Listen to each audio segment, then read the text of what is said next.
If you love stories that mix emotions, inspiration, and unexpected twists of fate, then stay with me until the end, because this one will touch your heart and open your eyes. And don't forget to subscribe to Raska's Stories so you never miss more tales of kindness, heartbreak, and life-changing lessons. Daniel Carter was 32 years old, tall but slightly worn out by life. His hands carried the marks of long years in construction sites, cuts that healed into scars, rough calluses that never smoothed, nails broken and blackened from lifting bricks and steel. But behind those weary hands lived a dream.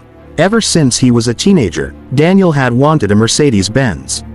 Not because it was shiny or because it screamed wealth, but because it represented something more, the promise that his struggle would someday pay off. For 10 years, he had worked 2 jobs. Days at construction sites, nights delivering food. He lived in a modest rented apartment with peeling paint, never spent on luxuries, and saved every spare penny. While his friends went to pubs, bought the latest phones, or flew off on holidays, Daniel quietly stacked his money away. Finally, after a decade of sacrifice, he had enough. He wasn't just going to buy a car. He was going to buy his dream. The morning he decided to go, Daniel dressed in his cleanest clothes, a faded checkered shirt, slightly loose jeans, and scuffed trainers. Nothing special, but it was the best he had. The Mercedes showroom stood like a glass palace in the city center. Cars gleamed under bright lights, their polished bodies reflecting perfection. Men in tailored suits and women in elegant dresses walked in confidently, chatting about horsepower and leather interiors. Daniel felt out of place the moment he stepped inside. Heads turned, eyes narrowed. A salesman raised an eyebrow as if to say, "What's he doing here?" And then she appeared. Her name was Charlotte Hayes. At only 28, she was already the CEO of Hayes Motors, a luxury car dealership empire she had inherited from her late father. But she wasn't just a figurehead. She was sharp, ambitious, and stunningly beautiful. Tall, with chestnut brown hair tied into a sleek bun, piercing green eyes, and a figure that carried authority, Charlotte commanded attention the second she entered a room. Men twice her age fumbled in meetings, staff obeyed her every glance. When Charlotte saw Daniel, she walked straight toward him, her heels clicking against the marble floor. "Can I help you, sir?" she asked, her tone polite but edged with curiosity. Daniel's eyes fell on the silver Mercedes AMG under the spotlight. His throat tightened, but he spoke firmly. "Yes, I want to buy that car." For a split second, Charlotte blinked, and then, she laughed. Not a childish laugh, but a sharp, mocking one that made every salesman within earshot smirk. "You," she said, "do you know how much that car costs? It's not exactly something people look at for fun. It costs more than most houses." Daniel's face heated. The laughter stung, but he kept his calm. "I didn't come here to waste time. I came here to buy it."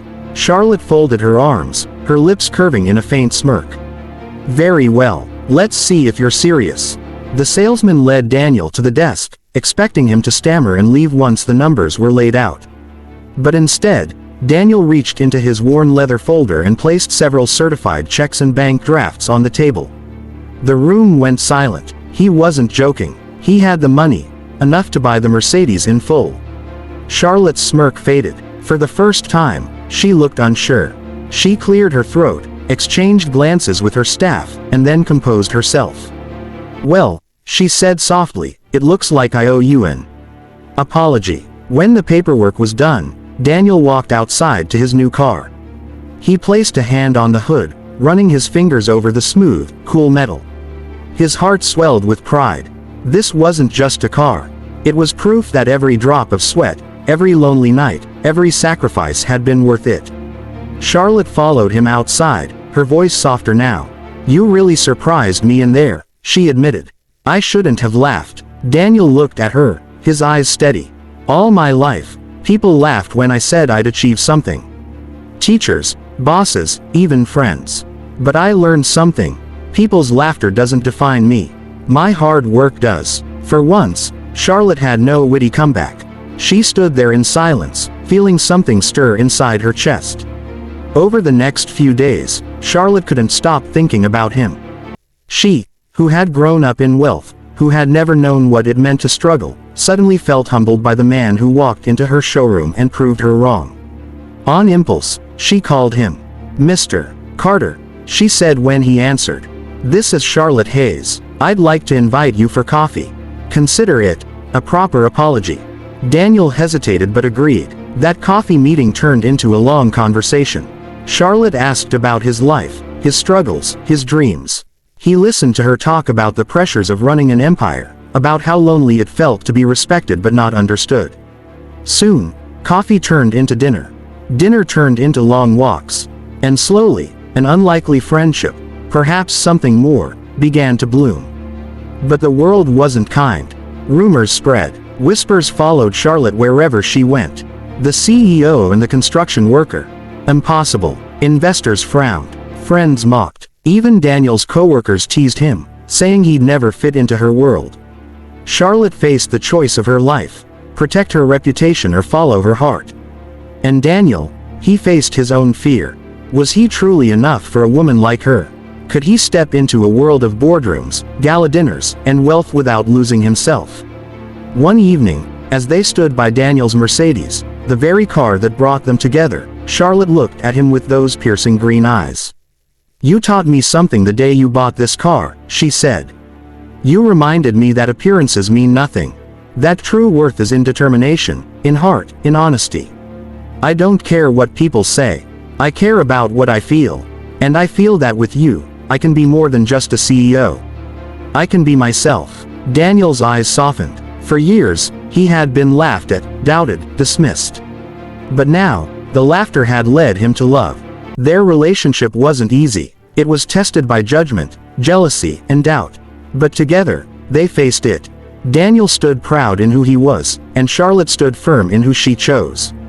And as time passed, their bond only grew stronger.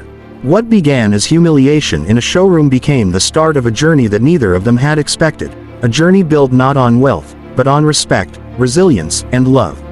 And so, the man who was once laughed at for daring to dream not only drove away in his Mercedes, he also won the heart of the very woman who had mocked him. Life has a strange way of humbling the proud and lifting the humble. Sometimes, the laughter of others is the fire that fuels our greatest triumphs. If this story touched you, make sure to subscribe to Raska's Stories for more powerful, emotional, and unforgettable tales. Because sometimes, one story can change the way you see the world.